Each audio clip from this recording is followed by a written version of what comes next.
प्रातः क्लास चल रहा था 27 जून 1968।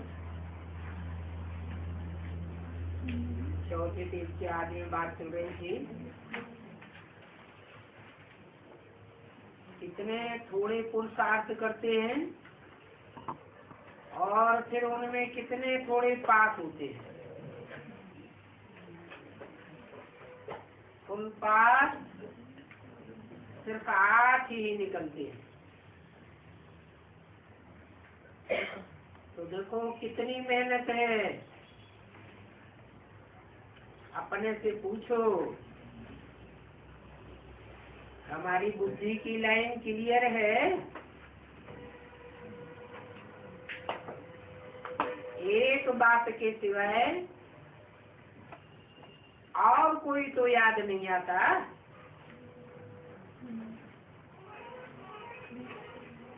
परंतु ये अवस्था होगी पिछाड़ी में।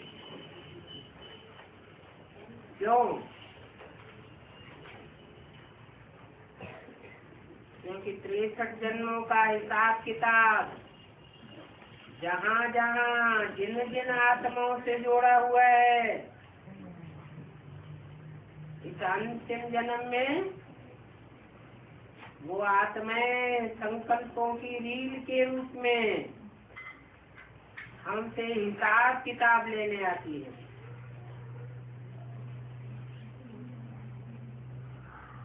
इसलिए बोला ये अवस्था पिछाड़ी में होगी,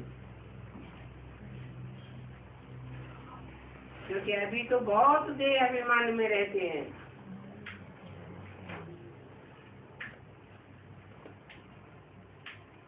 आत्माभिमानी बनने में ही बहुत मेहनत है।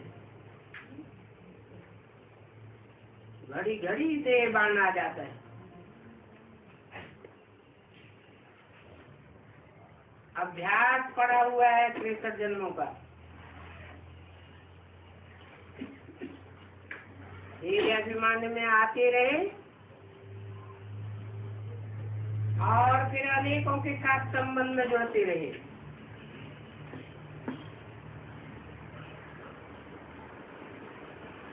ये अभिमान के कारण ही लटकते चटकते रहते हैं। जो अच्छी अच्छी पक्की बच्चियां हैं वो तो समझती हैं कि हमको तो कोई हाथ भी न लगावे, क्योंकि पतित ख्यालात वाला होगा तो उसी ख्याल से हाथ लगावेंगे।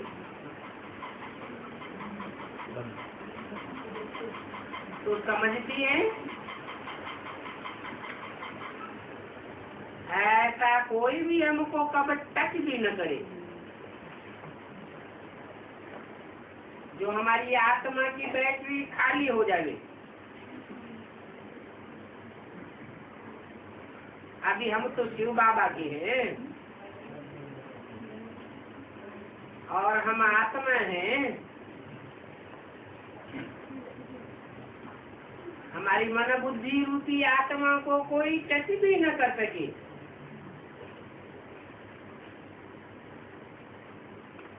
कोई ऐसे बहुत कड़े होते हैं।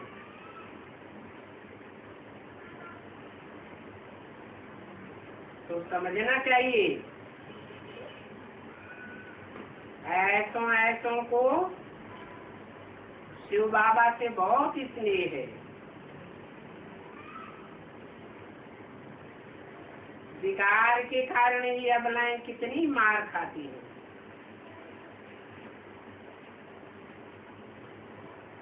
फिर कोई सूपनखा पूतना भी निकल पड़ती है।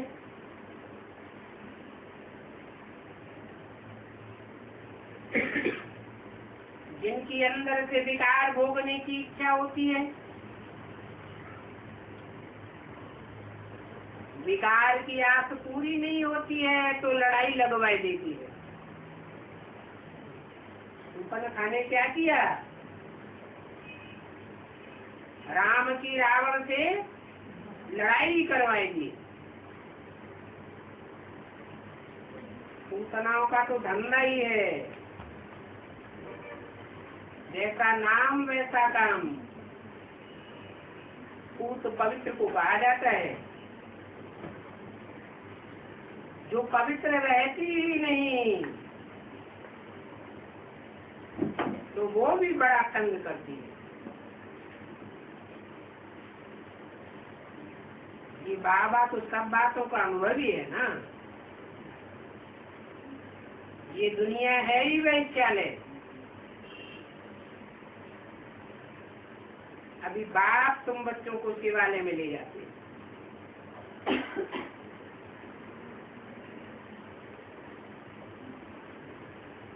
परंतु कब ले जाएंगे? तभी ले जाएंगे जब ऐसा वैश्यालय से तुम्हारा दिल टूट जाए।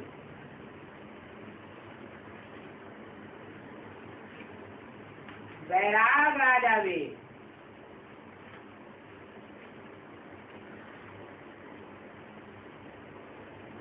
ये तो जरा भी ख्यालात नहीं आना चाहिए। गंदे ख्यालात ही नीचे गिराते हैं, तभी तुम ऊंच पद पा सकते हो। रामानुसार जिन्होंने कल्प पहले ऊंच पद पाया है, उनका पुरुषार्थ भी ऐसा देखने में आता है। बाप बैठ समझाते हैं कि हमने ये रथ कैसा लिया है।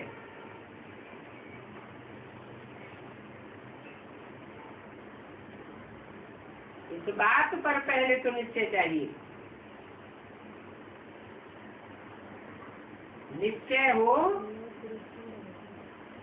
तो निश्चय करने वालों की चलन बड़ी अच्छी चले।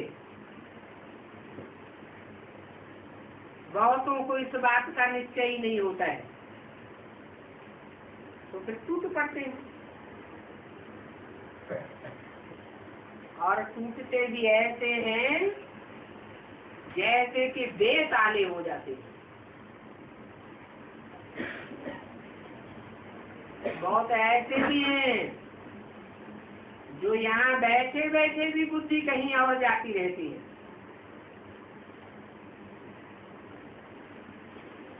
क्योंकि पक्का निश्चय नहीं है। अगर निश्चय बुद्धि हो जाए तो बड़े ही अटेंशन से सुनेंगे। निश्चय बुद्धि बने बगैर कोई पढ़ाई पढ़ नहीं सकता।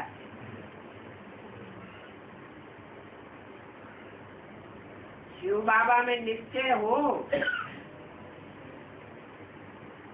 तब बाबा की बोली हुई बातें दिल से लगे।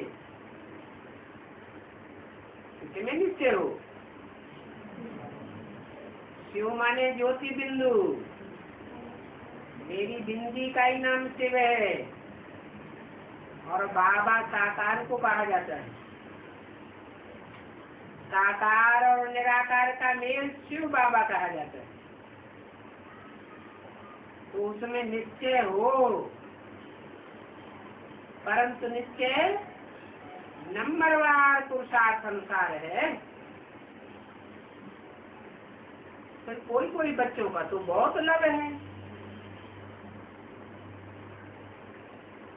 सोचते हैं हम यहाँ ही रह जाए। जब इतने सभी यहाँ रहते हैं, परंतु हम भी क्यों नहीं रहे? परंतु बाबा कहते हैं नहीं, जो यहाँ रहते हैं उनके साथ तुम रीत क्यों करते हो?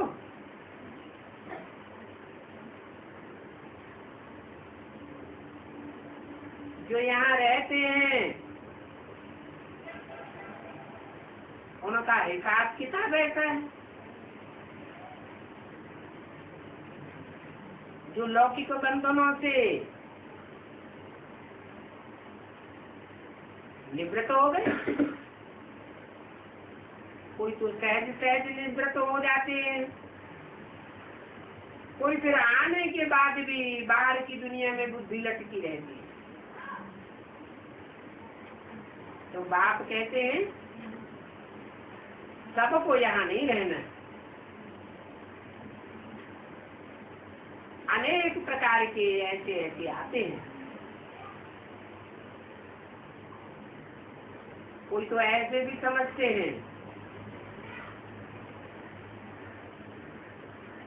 जैसे यहाँ किसकी किसकी खातिरी होती है।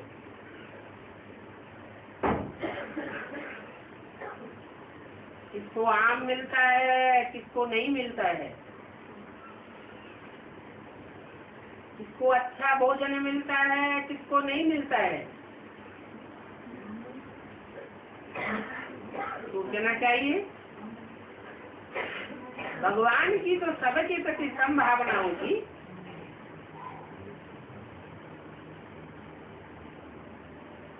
परंतु फिर संशय आ जाता है। ऐसा भगवान तो नहीं हो सकता। ऐसे बहुत हैं जो संशय बुद्धि होकर के चले जाते हैं। फिर ऐसे भी हैं 2-3 वर्ष में फिर आ जाते हैं, फिर पुरुषार्थ करने लग पड़ते हैं, फिर वह पुरानी बातें भूल जाते हैं। बाप तो जानते हैं जिनकी तकदीर में होगा वो तो अवश्य ही आवेंगे। अब कहते हैं बनी बनाई बन रही, अब कुछ बननी ना है। 63 जन्मों में जिन्होंने अच्छे अच्छे कर्म किए हैं वो तो जरूर आवेंगे। बाकी अवस्थाएं तो नीचे ऊपर होती ही रहती हैं, इसमें कोई नई बात नहीं है। कल पहले भी ऐसे हुआ होगा और फिर भी ऐसे ही होगा। बाप ने समझाया है, मैंने इनके बहुत जन्मों के अंत में और अंत के भी जन्म के अंत में प्रवेश किया है।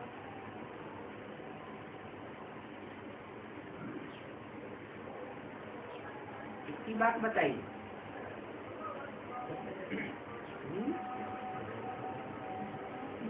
मैंने इनके, इसके नहीं बोला। एक दादा लेखराज ब्रह्मा की बात नहीं बोली। इनके माने 2 आत्माएं हैं बहुत जन्मों के अंत में। बहुत जन्म कितने होते हैं? बहुत में बहुत 84 जन्मों के अंत में और अंत के भी अंत में प्रवेश किया।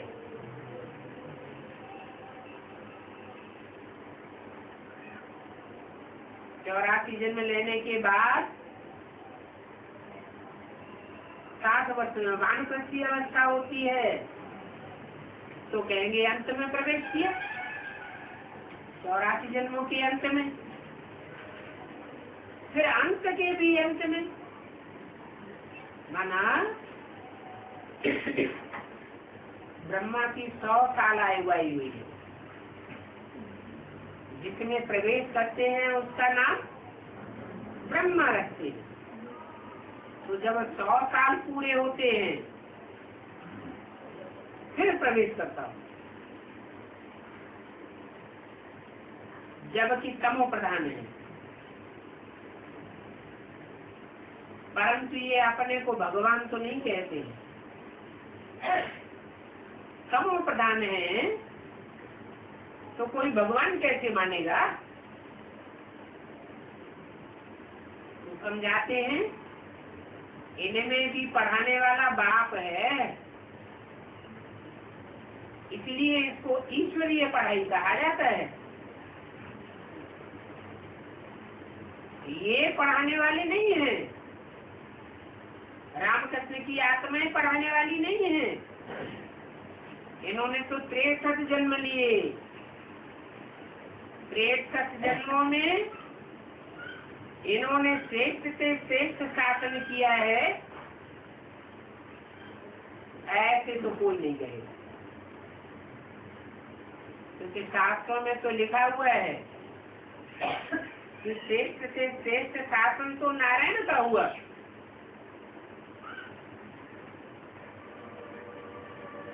नर जो नारायण बनता है वो बनता ही तब है जब उसमें बाप प्रवेश करते हैं।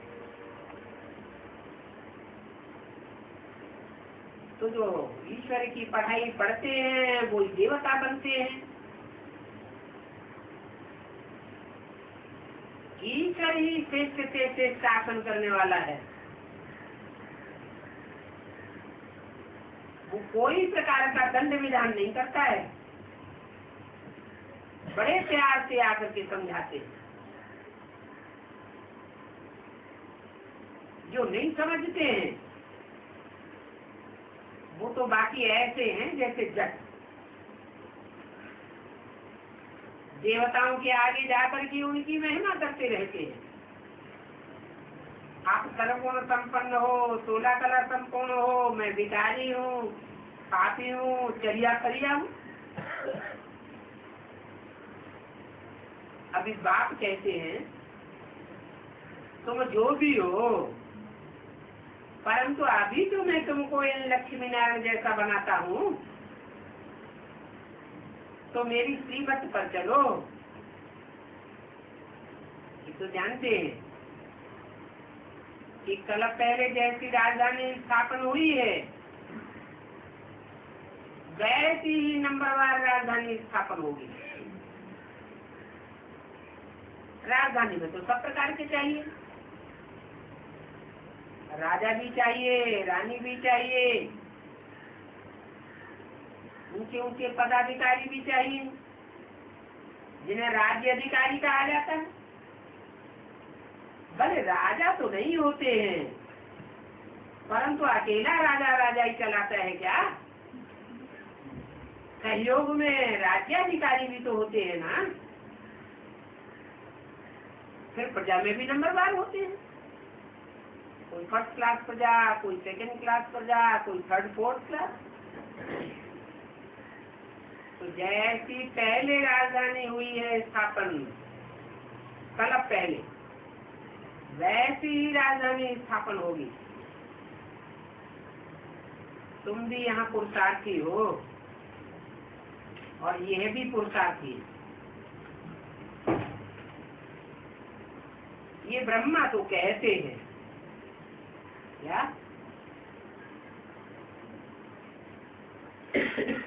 तुम में और इस ब्रह्मा में क्या अंतर है? ये ब्रह्मा तो कहते हैं मेरे में कोई ताकत है ही नहीं, मेरे से भी जाती ताकत तो इन बच्चों में। कैसे?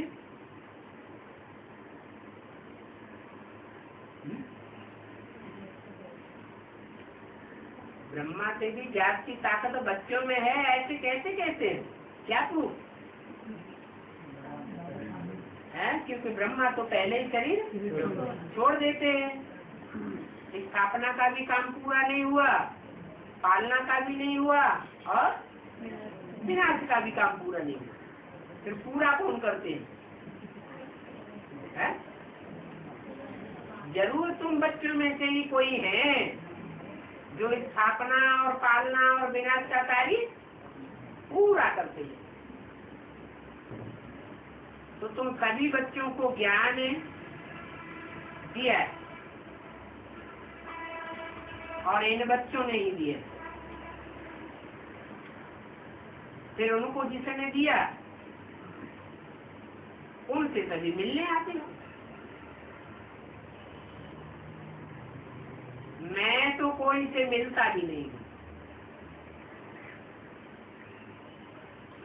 क्योंकि इतने सभी बच्चों को तो तुमने ही लाया है ना।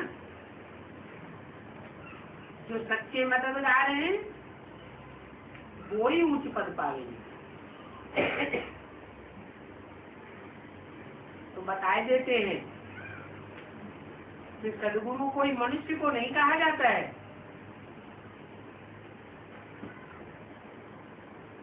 गुरु और सदगुरु, गुरु तो मनुष्य हो सकते हैं, लेकिन सदगुरु सिर्फ एक ही होता है, और वो भी कोई मनुष्य नहीं हो सकता। मनु की औलाद को मनुष्य कहा जाता है। माना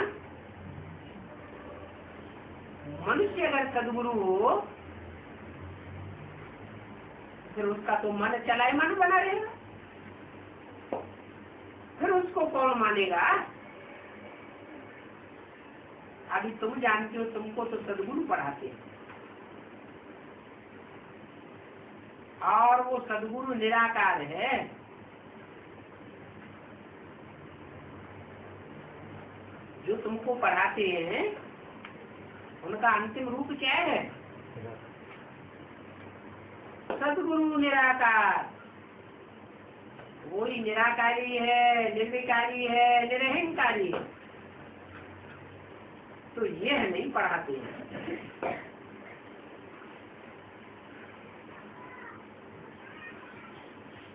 न पढ़ाते हैं, न अपन को गुरु कहते हैं। जो अपन को सदगुरु कहलाते हैं वो तो महान भ्रष्टाचारी हैं। कह देते हैं कुत्ते बिल्ले सब में ईश्वर है।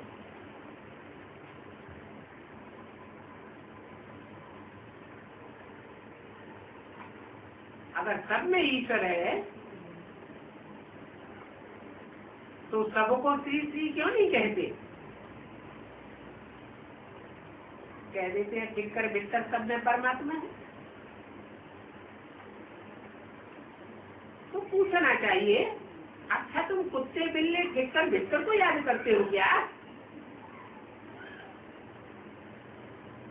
अब बात तो ऐसी ही है।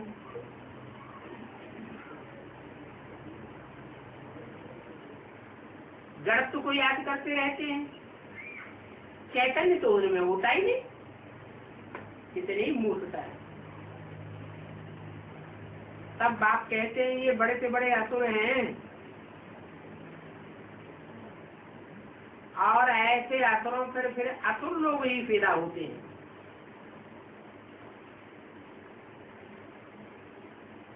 पैदा होते हैं तो फिर उनकी सत्या ही नाश हो जाती है। अभी बाप तुमको बताते हैं कि माने कब याद करो। अगर ऐसा ही करेंगे तो तुम्हारे साथ पाप भस्म हो जाएंगे। और इसको सहज याद कहा जाता है।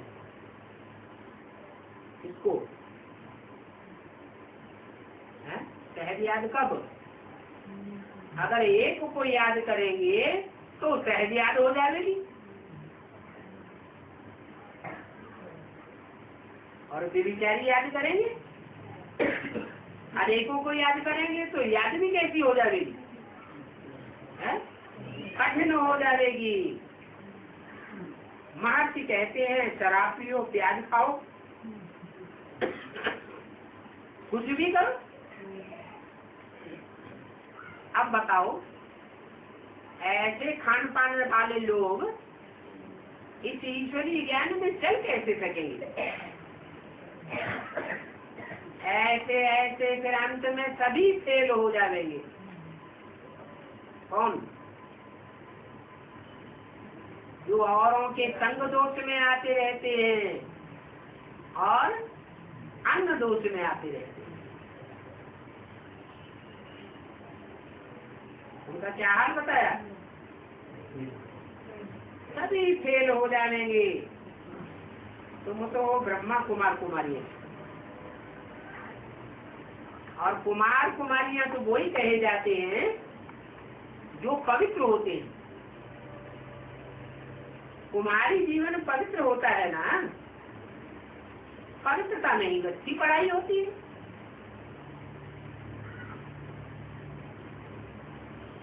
जो अपवित्र होते रहते हैं उनको पवित्रता का ख्याल भी नहीं आता। तो तुम बच्चों की दृष्टि कहीं भी नहीं जानी चाहिए। बाप कहते हैं मीठे मीठे बच्चों, तुम पत्थर बुद्धि साइलेंट बन पड़े हो, अभी फिर से साइलेंट बनो। तुम यहाँ आए ही हो विश्व का मालिक बनने के लिए, और वो विश्व का मालिक तुमको अभी फिर बनना है। ये पक्का निश्चय चाहिए। अच्छा, बच्चों को गुड मॉर्निंग हो।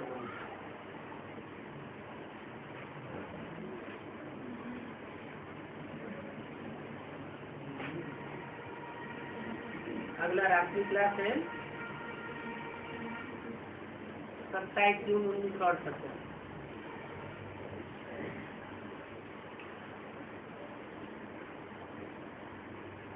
आबू की प्रदर्शनी पूरी हुई।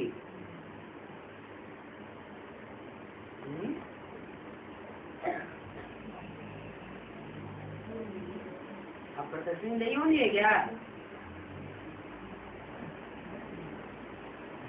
प्रदर्शनी भी दो तरह की होती है। एक होती है जड़ चित्रों की प्रदर्शनी, और एक होती है चैतन्य चित्रों की प्रदर्शनी। तो कौन सी प्रदर्शनी पूरी हुई? अब जड़ चित्रों की प्रदर्शनी तो बहुत हो गई, अभी वो पूरी होती है।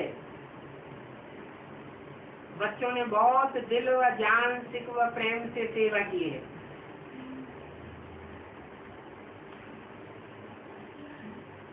पतित दुनिया को पावन बनाने में तुम मेहनत करते हो क्या? ज्यादा मेहनत किसमें है? जड़ चित्रों की प्रदर्शनी करने में मेहनत है, या चैतन्य चित्र बना करके प्रदर्शन करने में मेहनत है? तो तुम बच्चों को पतित दुनिया को पावन बनाने में मेहनत लगती है। तो मेहनत में पवित्रता है। फर्स्ट बुलाते भी है, हे पतित पावन आओ। फिर आकर के क्या करें? आकर के पावन बनाओ। आकर के क्यों? बिना आए पावन नहीं बना सकते। ब्रह्मा के तन में आके पढ़ा के चले गए, ज्ञान तो मिल ही गया, फिर बच्चे पावन बनते रहे। ऐसे नहीं हो सकता क्या? है? हो सकता है।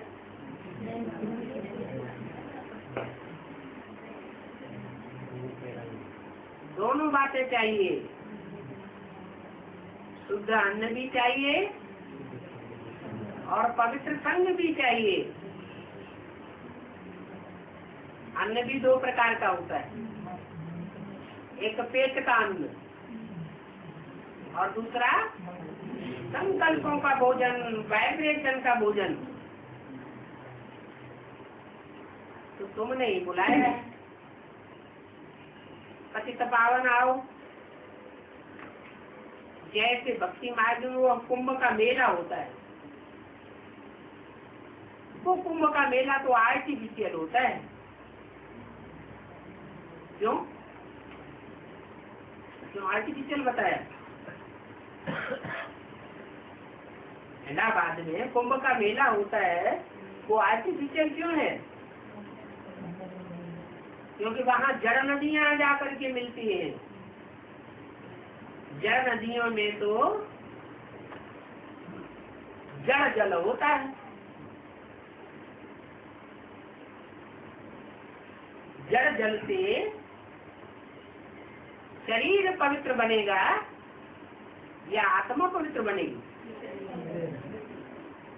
तो वो तो आर्टिफिशियल मेला है, उसमें कोई पवित्र नहीं बनते हैं। ये तो कुंभ का मेला सच्चा यहाँ होता है, जहाँ वास्तव में संसार के सामने दिव्य जन्मा गंगा, यमुना, सरस्वती, चैतन्य नदियां प्रत्यक्ष होती हैं। तो तुम बच्चों को तो सत्य सत्य पावन बनना है। क्या नदियों के बीच में क्यों ला दिया है?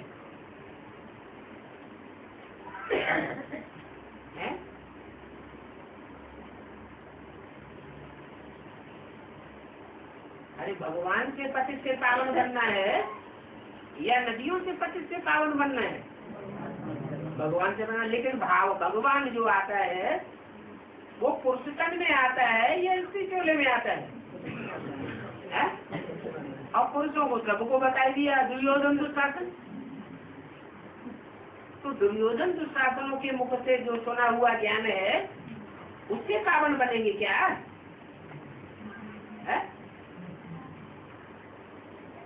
मान लो किसी पुरुष में, ब्रह्मा में या शंकर में शिव भगवान ने प्रवेश किया, शिव तो ज्ञान की बातें ही सुना देंगे।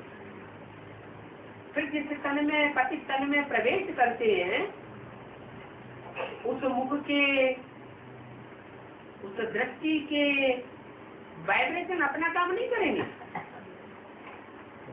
है? श्रद्धा के अनुसार काम जरूर करेंगे। जैसे ब्रह्मा के लिए बोला किसकी गोद में आते हो, तो जिन बच्चों की अपनी भावना में था कि हम तो शिव बाबा की गोद में आए, तो उनको कहा पास। और जिनकी बुद्धि मेरा ब्रह्मा बाबा की गोद में आए हैं तो हो गए। तो ऐसे निश्चय बुद्धि कि मुकद्दर रथ में ही परमात्मा बाप आया हुआ है और सदैव निश्चय बुद्धि रहे, ऐसे कितने होंगे?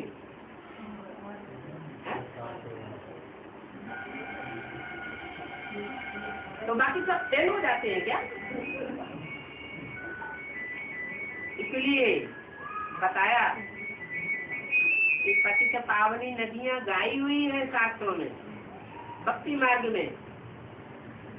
बाबा भी कहते हैं कन्याओं माताओं के मुख से ज्ञान अच्छा लगता है। नहीं तो ऐसे क्यों कहा कि माताएं ही स्वर्ग का द्वार खोलेंगी? क्यों नहीं कहा पुरुष भी स्वर्ग का द्वार खोलेंगे? है? क्यों नहीं कहा? क्योंकि माताओं में भावना जागती होती है। तो तुम बच्चों को तो सत्य सत्य पावन बनना है, और पावन बनना ही है नई दुनिया के लिए। वो तो सभी भक्ति मार्ग है। ये तो पावन बनने का एक ही अंतिम जन्म है। भक्ति मार्ग तो 63 जन्म चलता चला आया, पावन तो कोई बना नहीं। ये दुनिया ही मृत्यु लोक है। अभी मृत्यु लोक का अंत होता है और अमर लोक की क्या आदि होती है। तो पहले सूक्ष्म में मृत्यु लोक खलास होगा, अमर लोक आवेगा या स्थूल में आवेगा? सूक्ष्म में कैसे? पहले तो बच्चे निश्चय बुद्धि बने। जो अटल निश्चय बुद्धि बनेंगे समझो उनकी मृत्यु नहीं होती। बाप में अनिश्चय आया, मानो क्या हो गया? मर गया। और बाप में निश्चय अटल बना रहे तो क्या कहेंगे? मरा हुआ कहेंगे? नहीं, जीवित कहेंगे। तो अभी इस मृत्यु लोक को तुम अमर लोक बनाते, ये तो तुम समझते हो, क्योंकि अमर लोक में जाने का पुरुषार्थ करते हो। जो मृत्यु लोक में जाने वाले हैं वो तो अनिश्चय बुद्धि हो जाते हैं, बाप से कनेक्शन नहीं रखते। अभी तुम तो बाप के पास आते हो ना, तो निश्चय बुद्धि हो तब आते हो या निश्चय बुद्धि होंगे तो आएंगे? निश्चय बुद्धि है, तुम ही सत्य के आदि मध्य अंत को जानने वाले हो। दुनिया तो इन बातों को जानती ही नहीं है कि अभी कलयुग का अंत है, पाप की दुनिया का अंत है। बच्चे तो जानते हैं ये पुरुषोत्तम संगम युग है। पुरुष रूपी जो आत्माएं हैं, उन आत्माओं में जो उत्तम से उत्तम पाठ बजाने वाली आत्माएं हैं वो अभी प्रत्यक्ष होने वाली है। इसलिए ये पुरुषोत्तम संगम युग है। और जो युग हैं उनके मेल को पुरुषोत्तम संगम युग नहीं कहेंगे।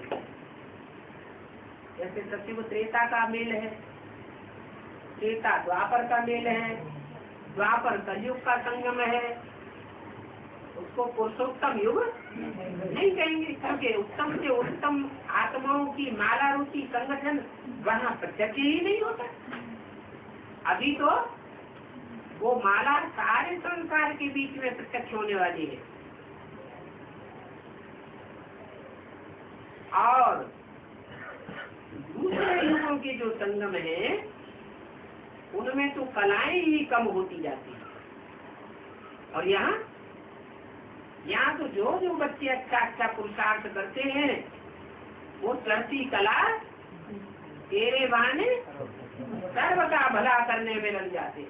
उनकी ये निशानी है, वो अपनी परवाह नहीं करेंगे। क्यों?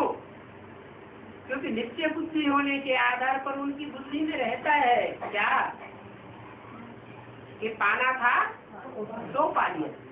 हमारी आत्मा का तो कल्याण हो ही गया, हमको तो पक्का पक्का भगवान मिल ही गया। हमारा कल्याण कोई दुनिया में कर ही नहीं सकता। अभी तुम जानते हो कलयुग के बाद सतयुग आना है, इसलिए पुरुषोत्तम संगम युग तो जरूर चाहिए। सतयुग में होते हैं पुरुषोत्तम, क्या कौन से सतयुग में? सतयुग आदि में या सतयुग अंत में? वो ही सच्चा सतयुग कहेंगे, संपूर्ण सतयुग कहेंगे। मनुष्य जानते हैं कि देवी देवताएं हैं उत्तम। देवी देवताएं उनको ही कहा जाता है जो पूरे 84 जन्म लेते हैं। कम जन्म लेने वालों को देवी देवता नहीं कहा जाता। सतयुग के दूसरे जन्म में जन्म लेने वाली आत्माएं उतरेंगी या नहीं उतरेंगी? उतरेंगी। तो उनको देवी देवता धर्म की आत्माएं कहेंगे, कहेंगे या नहीं कहेंगे? उनको इसलिए नहीं कहेंगे कि वो द्वापर युग से जाकर दूसरे धर्मों में कन्वर्ट हो जाएंगे।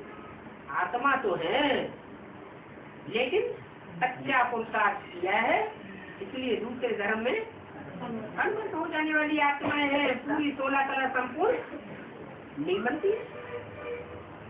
तो जो कनिष्ठ है उनको नमन नहीं करते।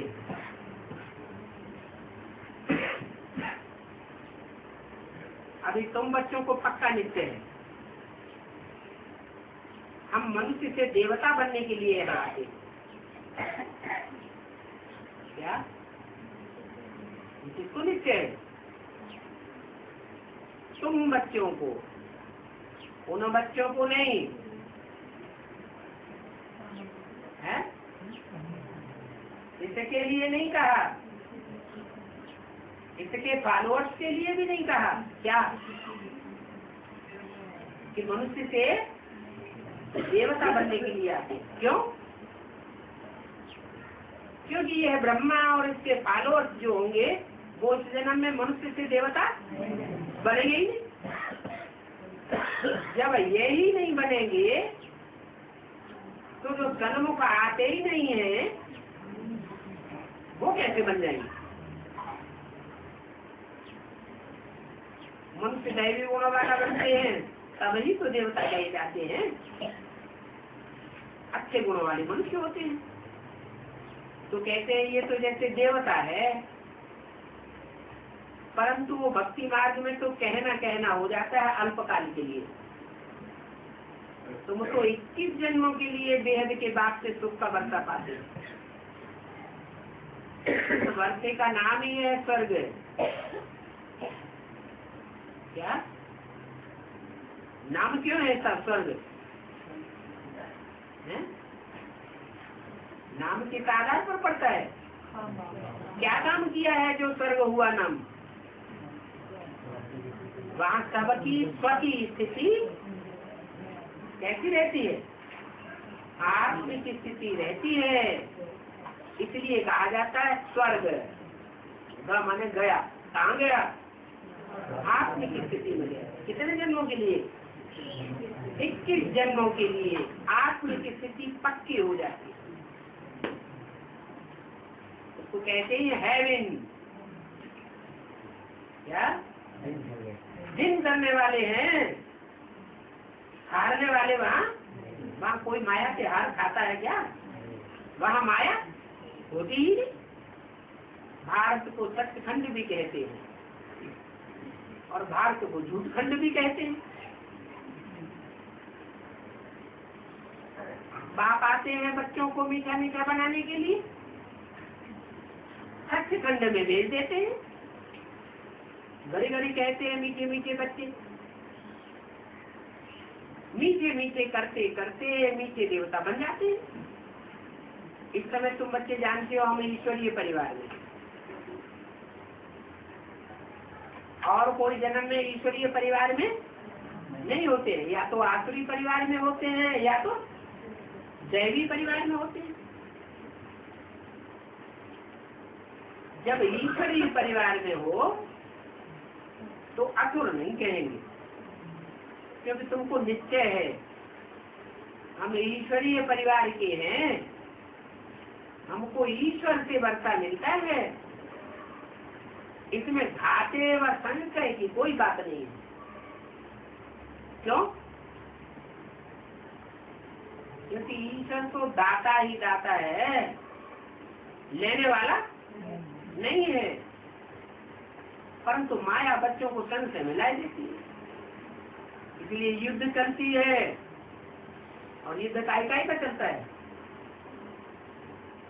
संशय और निश्चय का युद्ध चलता है। संशय आता है ना इस बात पर है? इस बात पर संशय आता है खास, अरे ये बात है या नहीं है? जब बात ही नहीं है तो जो ज्ञान सुनाया वो भी झूठा हो जाता है। आत्मज्ञान भी झूठा हो जाता है। अपने ऊपर भी निश्चय नहीं रहता, बाप के ऊपर भी निश्चय नहीं रहता, और ड्रामा के ऊपर भी निश्चय हो जाता है। तो देखो कैसी माया की लड़ाई चलती है। वो है रावण संप्रदाय। कौन है? जो घड़ी घड़ी संशय में आते रहते हैं। और तो वो राम संप्रदाय। बच्चों को ये निश्चय है ये तो पुरानी दुनिया है, पुरानी चीज खलास हो जाती है। खलास होने वाली बुद्धि को, दुनिया को बुद्धि से निकालना है।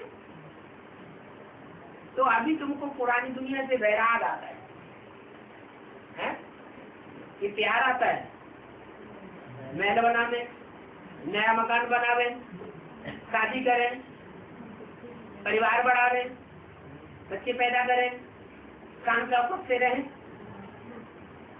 दुनिया की चलन याद आती है या दुनिया और दुनिया की परंपराओं से वैराग आता है? अभी तो तुमको वैराग आता है। इन सब बातों को बुद्धि से निकालना है। सारी पुरानी दुनिया से वैराग, नई दुनिया से प्यार है, परंतु हद का वैराग नहीं चाहिए। तुम्हारा तो बेहद का वैराग है, बेहद का संन्यास है। बुद्धि में है ये पतित पुरानी दुनिया है, हमको तो नई दुनिया में जाना है।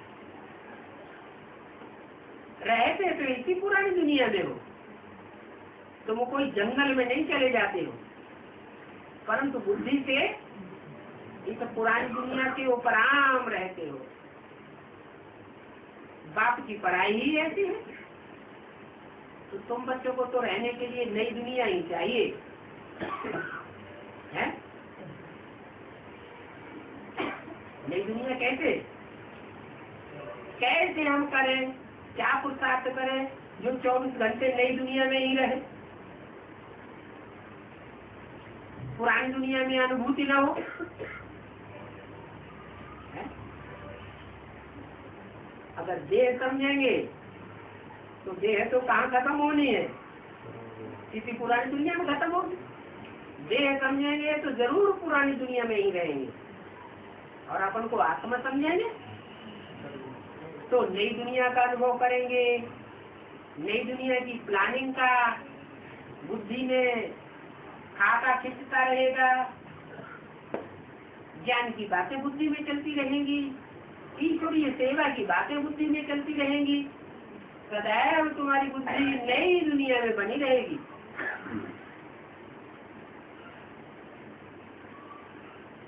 तो तुमको तो रहने के लिए नई दुनिया ही चाहिए। तुमको माने किसको है? देहधारियों को या आत्माभिमानियों को? आत्माभिमानी जो है उनको तो नई दुनिया ही चाहिए। तो पुरानी दुनिया का तो फिर विनाश होना है। देवता धर्म पुरानी दुनिया में नहीं होता है। तो बाबा मीठे मीठे बच्चों को घड़ी घड़ी सावधान करते रहते हैं, कहाँ बच्चों को माया संचय में न गिरा देवे। बात एक ही बात कहते हैं, मीठे बच्चों, देह के बाप को तुम दुख में याद करते हो, कहाँ याद आता है? दुख की दुनिया में याद आता है, सचिव त्रेता में तुम याद करते ही नहीं। कहते हो हे भगवान, हाय राम, हे राम रहम करो, कहाँ कहते हो? दुख की दुनिया में कहते हो, सभी कहते हो। देखते भी हो, जहाँ जाओ वहाँ हंगामे ही हंगामा, मौत ही मौत, लड़ाई झगड़े ही लड़ाई झगड़े होते रहते हैं। तो जब तो दुनिया में मौत का बाजार खुलेगा, चारों ओर मौत ही मौत मंडराई रही होगी। जैसे पुराने कवियों ने लिखा है, उत्तर दक्षिण पूरब पश्चिम 24 काल फिरे, कहाँ जाएं है? कहाँ कर छुपाने जाएं? ऐसी हालात हो जाएगी तो फिर तुम बच्चे जरूर जोर से याद करने लग पड़ेंगे। क्या संसार में जब ठुकराया तब द्वार तुम्हारे आया। बच्चे समझ भी जाते हैं कि अभी विनाश होता है। इस विनाश के टाइम पर जरूर कोई स्थापना करने वाला भी है, जो नई दुनिया बनाए रहा है। क्यों? पहले स्थापना फिर विनाश होता है। तो ये त्रिमूर्ति का चित्र क्लियर है। क्या क्लियर है? क्या क्लैरिफिकेशन दिया जाता है? तो पहले ब्रह्मा द्वारा स्थापना, तो ब्रह्मा ने तो शरीर छोड़ दिया, कहाँ हुई स्थापना है? वन शरीर छोड़ दिया है, तो भी वो आत्मा कोई परमधाम थोड़ी चली जाती है? परमधाम नहीं जाती है। तारीफ तो यही है क्या कि बल शरीर छूट जाए।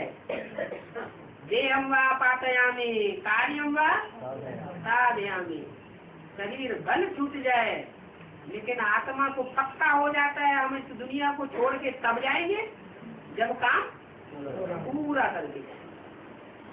तो कोई न कोई माता के तन में प्रवेश करके स्वर्ग का पेट खोल करके जाते हैं। तुम्हारा त्रिमूर्ति का चित्र तो क्लियर है, पहले ब्रह्मा द्वारा स्थापना, फिर शंकर द्वारा विनाश, फिर विष्णु द्वारा पालन। ब्रह्मा के द्वारा नई दुनिया की स्थापना होती है। यह बात तुम सच्चे ब्राह्मण ही समझा सकते हो, झूठे ब्राह्मण नहीं समझा सकेंगे। क्या क्या कि ब्रह्मा द्वारा नई दुनिया की स्थापना क्यों नहीं समझा सकेंगे? वो तो शरीर छोड़ गए, तो वो समझाए ही नहीं सकते। नई दुनिया पवित्र होती है या अपवित्र होती है? पवित्र होती है। दाढ़ी मूंछ वाला पवित्र होता है या अपवित्र होता है? तो अपवित्र होता है। ब्रह्मा की कहीं पूजा होती है, मंदिर बनते हैं, मूर्तियां बनती है क्या? नहीं, ब्रह्मा की मूर्तियां भले नहीं बनती है, लेकिन ब्रह्मा का अपर दूसरा नाम है जगदम्बा। ब्रह्मा कहो जगदम्बा कहो, अर्थ एक ही है। सारे जगत की अम्बा, बड़े से बड़ी अम्बा, और ब्रह्मा ने बड़ी अम्बा। तो सत्य सत्य जो प्रैक्टिकल है, व्यवहार में जगदम्बा कही जाती है, उसके द्वारा नई दुनिया का गेट खुलता है। तुम बच्चों को इन बातों का नशा रहता है। हम तो नई दुनिया की स्थापना में सहयोगी हैं, प्रैक्टिकल में हम सहयोगी हैं। जो और बच्चे हैं वो थोड़े ऐसा समझते हैं। दुनिया में जो लड़ाई लड़ते हैं, जो रैयत लड़ाई लड़ती है अपने अपने राजा के लिए लड़ती है, ऐसे तो होता है दुनिया में। और हमारा तो कोई राजा है या नहीं है? हमारा कोई राजा है? हमारा तो कोई राजा है ही नहीं। हाँ, हमको जो रास्ता बताते हैं हम उनके मददगार जरूर हैं। अभी तुम पुजारी से पूज्य देवता बन गए हो। पुजारी को असुर और पूज्य को देवता कहा जाता है। पुजारी को असुर क्यों कहा? पूजा करने वाला आत्मा की पूजा करता है या देह की पूजा करता है? और देह भी चैतन्य नहीं, जड़ देह की पूजा करते रहते। अभी तुम पुजारी नहीं हो, उनको पूज्य देवता बन रहे हो। पूज्य देवताओं के आगे पुजारी असुर जाते रहते, और तुम तो बाप के पास आते जो सदैव पूज्य है। सचमुच में तो पूजा और पुजारी की बात होती नहीं। सचमुच में पुरानी दुनिया की भी कोई नॉलेज नहीं होती। अभी तुम संगम करो, तुम पुरानी दुनिया और नई दुनिया को अच्छी रीति जानते हो।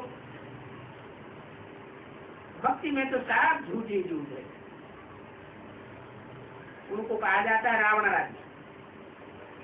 जानते हो एक दो में लड़ते रहते हैं, असुर हैं। जो असुर होते हैं, निर्धन के होते हैं, आर्फन होते हैं, वो उनकी निशानी क्या होती है? लड़ाई झगड़ा। यहाँ भी अगर कोई आपस में लड़ते हैं, हाथापाई करते हैं या वाचा से लड़ाई लड़ते हैं या वाइब्रेशन से भी लड़ाई लड़ते हैं, संकल्पों की लड़ाई भी तो होती है ना। तो क्या समझना चाहिए अपन को है? अभी हम बाप को भूले हुए हैं। बाप को हमने पहचाना पहचाना नहीं है कि बाप आया हुआ है दूध को दूध और पानी का पानी करने के लिए, फिर हम क्यों लड़ाई लड़े? जब बाप ही सब कुछ करने के लिए आया हुआ है, सच्चाई के लिए लड़ाई लड़ने के लिए आया हुआ है, तो हमें लड़ाई लड़ने की दरकार है नहीं। बाबा हमको वर्षा दे रहे हैं तो हमको लग जाता है, जिनका लाभ नहीं जाता है, जो लड़ते झगड़ते रहते हैं, वो तो बाप को जानते ही नहीं है। वो तो निराकार को बाप मानते हैं। क्या? तो किसको मानते हैं? निराकार को बाप मानते हैं, भगवान मानते हैं। अब निराकार को लव कैसे करेंगे? हैं? हाँ, निराकार को लव तब ही कर सकते हैं जब साकार में आवे। साकार के द्वारा ही स्नेह प्यार होता है। निराकार बिंदु से स्नेह की कोई बात और दुश्मनी की,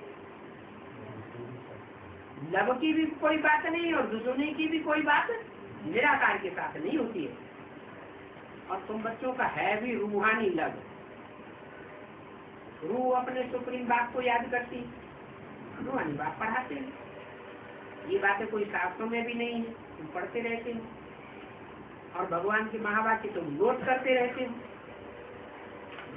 तो तुम जानते हो कि हम कोई पूजा थोड़ी ही करते हैं। तुम तो मूर्तियों को और शास्त्रों को जो मनुष्यों के द्वारा बनाए हुए हैं, उनको तुम ऐसे ही फेंक देते हो। फेंक देते हो, संभाल के रखते हो। फेंक देते हो। ये तो पढ़ाई है, इनको कहा जाता है महावाक्य। ये महावाक्य दिल में धारण करने होते हैं और धारणा करने के लिए नोट करते हैं। धारणा हुई, पद मिल गया, फिर नोट क्या करेंगे? 27 जून 38 रात क्लास करते तुम सुनते हो, फिर ये प्रायलोक हो जाता है। बाप ही आकर के कल्प हमको पढ़ाते हैं और पद भी प्राप्त कराते हैं पढ़ाई के अनुसार। ये कोई बड़ी बात नहीं है कितना सहज ज्ञान। और उस पढ़ाई में तो माथा हिल कर जाता है। ये तो बहुत सहज पढ़ाई है। बाप को और सृष्टि के चक्र को जानना है और करना क्या है? ये तो पढ़ाई हुई। बाप को जाना और ड्रामा को जाना, ये तो पढ़ाई की बात हुई। और करना क्या है? अरे कुछ प्रैक्टिकल भी करना है। क्या करना है? सब भूल गए, प्रैक्टिकल भूल गए। और पवित्र रहना है। करना क्या है? पढ़ाई का तंत्र क्या है? ये पढ़ाई पढ़ाई जा रही है पवित्र रहने की। अपन को आत्मा समझते रहेंगे तो देहभान उड़ जाएगा, आत्मा पवित्र बन जाएगी। ये शरीर पहले था क्या? पहले ये शरीर था? कहाँ था? अरे पहले ये शरीर था? नहीं था। कहाँ था फिर? शरीर परम नाम में था, आत्मा परम नाम में थी। परम नाम से जब इस सृष्टि पर आई तब 5 तत्वों का चोला धारण किया। फिर इस मानवे में ये शरीर तुमने बाद में लिया है, तो ये बेहद का मांडवा तुम्हारी स्टेज है। आत्मा पार्टधारी है और ये शरीर रूपी दुम्ब क्या है? चोला है। इस मानवे में ये सूरज चांद बत्तियां आदि हैं, उनको तुम आदि का कहते थे सूर्य देवता। क्या जड़ बत्तियों को तुम क्या कहते थे? जड़ देवता। परंतु वो जड़ बत्तियां कोई देवता है क्या? चंद्र देवता? अरे वो तो जड़ बत्तियां हैं, उनको देवता कैसे कहेंगे? क्या देते हैं वो? ज्ञान देते हैं क्या? नहीं। बाकी ये तो रोशनी देने वाले हैं। भक्ति मार्ग में उनको पूजते भी हैं, ये है ज्ञान सूर्य। वो फिर वो सूर्य को पूजते हैं, जल आदि देते हैं। ये सभी बेहद की समझ, बेहद की बातें हैं। भक्ति मार्ग में बेसमझी ही बेसमझी सोचना चाहिए। इतनी बरसात कैसे पड़ती है? इतनी बरसात पड़ती है,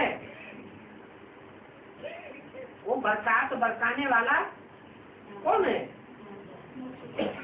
अरे सूर्य तपता है, जल गर्म होता है, भाप बन के उड़ता है तो बरसात होती है।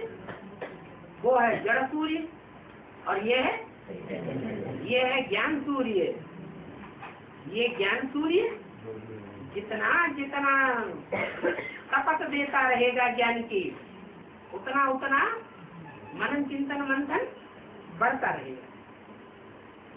तो देखो भक्ति मार्ग में क्या क्या करते हैं और तुम अभी क्या करते हो। यहाँ भी हनुमान का एक मंदिर है। एक दिन एक्सीडेंट हो गया, कोई ने बोल दिया यहाँ एक्सीडेंट हो गया है, यहाँ हनुमान का मंदिर बनाओ। नहीं तो ऐसे ही एक्सीडेंट आदि होते रहेंगे। बस फिर क्या था, आनंद आनंद मंदिर बन गया। आस्ते आस्ते बढ़ते बढ़ते अभी कितने हनुमान के मंदिर बन गए। भक्ति मार्ग का देखो कितना प्रभाव है। सुनी सुनाई बातों पर भारतवासी क्या क्या करते रहते हैं। बहुत बड़ा झाड़ है। तुम्हारा तो ज्ञान का बीज कितना छोटा है। अभी सारे भारत पर राहु की दशा है। बाप आकर के भारत को बृहस्पति की दशा में ले जाते हैं। बच्चे जो भी आते हैं, कोई भी बात दिल में हो तो जरूर बाबा से पूछेंगे, परंतु बाबा के सामने आके आते आते प्रश्न ही उड़ जाते हैं। क्या बच्चे पीछे से सोचते हैं हम बाबा से ये पूछेंगे, वो पूछेंगे, ऐसे पूछेंगे, वैसे पूछेंगे, और सामने आकर सारे प्रश्न उड़ जाते हैं। ऐसे क्यों होता है? बेहद के बाप से बेहद का वर्षा तो तुमको जरूर मिलेगा। फिर उसमें चाहिए दैवी गुण, पवित्रता, और कोई बात नहीं है। तुम्हारी अहमियत जबकि ये है, दैवी गुण तो जरूर चाहिए, उससे तुम्हारा ही फायदा होगा। दैवी गुण धारण नहीं करेंगे तो पदवी ऊंचा नहीं पाएंगे। बाप आते ही पुरुषार्थ कराने के लिए, पढ़ाने के लिए, तो पुरुषार्थ करना चाहिए ना, ढांचा क्यों डालना चाहिए। बाबा ने समझाया है